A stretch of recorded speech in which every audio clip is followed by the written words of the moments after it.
The final words of Jesus, the last thing he said to his disciples and apostles, and to us before he physically left the earth to return one day in glory. There were, of course, later revelations from heaven and to the Apostle John on the Isle of Patmos in the book of Revelation.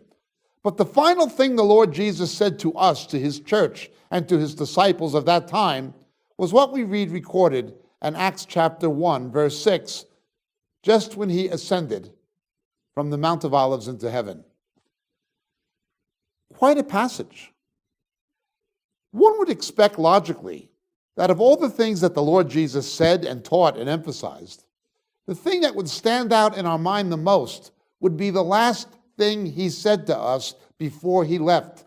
His final exhortation, his final command, the last thing he told us before he left. Yet ironically, and in many senses tragically, it seems to be the thing so many Christians today have forgotten. We live in an age where error is running rampant. In this age we live in, we see one misguided Christian after another, following one false teaching after another, and these teachings, some of them bordering on heretical and others even out and out apostate, have become mainstream in the thinking of many evangelicals. Some are simply serious errors, such as replacement theology.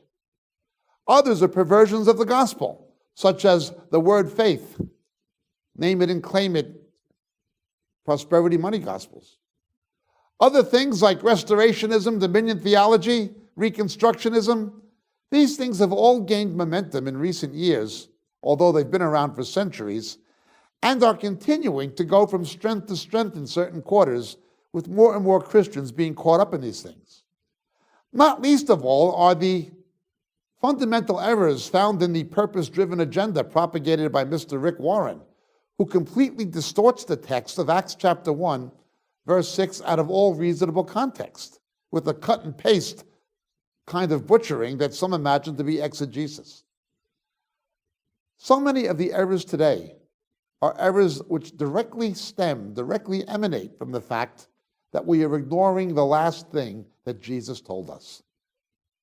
The apostles asking him, Lord, is it at this time you are restoring the kingdom to Israel? And his response.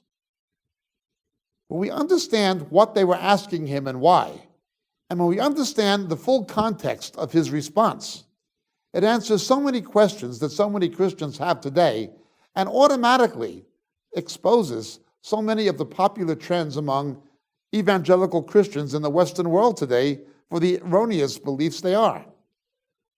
The last thing Jesus said. Of all of the books I've written, if you've never read any, the first one I would encourage you to read is the first one I wrote. The Final Words of Jesus and Satan's Lies Today. If you've not read this book, you probably need to. I'm Jacob Prasch. God bless and thank you.